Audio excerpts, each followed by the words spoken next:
L'homme ne vivra pas de pain seulement, mais de toute parole qui sort de la bouche de Dieu. Voici votre moment de méditation quotidienne.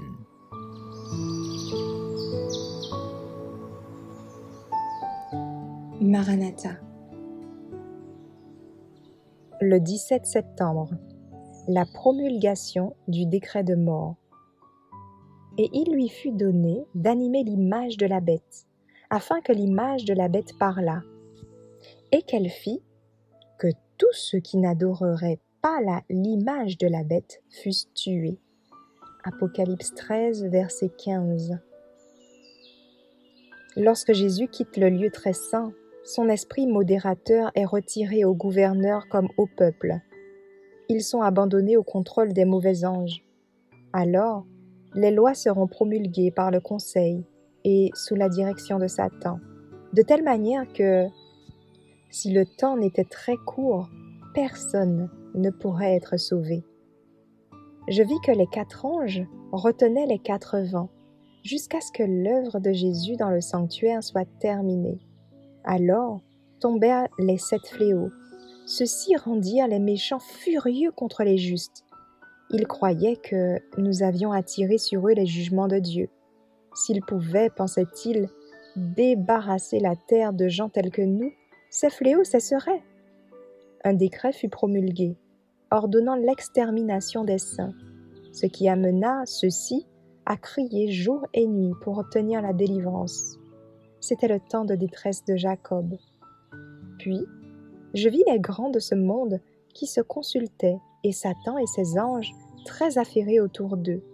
Je vis un écrit qu'on répandait dans différentes parties de la terre, prescrivant que si les saints n'abandonnaient pas leurs idées particulières, ne renonçaient pas à l'observation du sabbat pour observer le premier jour de la semaine, il serait permis, après un certain temps, de les mettre à mort.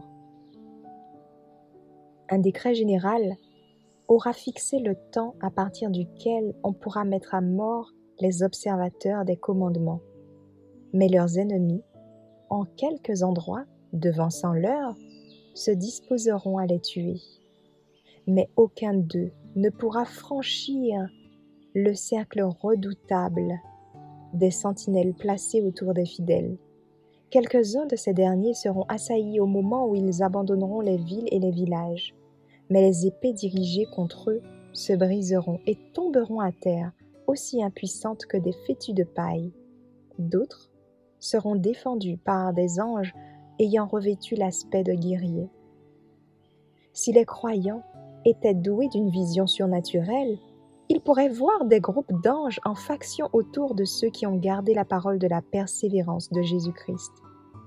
C'est avec la plus vive sympathie que ces anges verront la détresse et entendront leurs prières.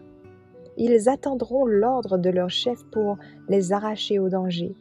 Mais l'heure n'aura pas encore sonné. Il faut que le peuple de Dieu boive la coupe du Seigneur et soit baptisé de son baptême.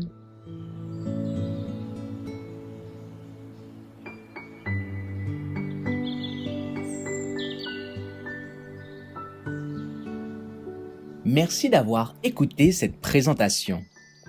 Assurez-vous de nous rejoindre demain pour votre moment de méditation quotidienne avec lereste.org.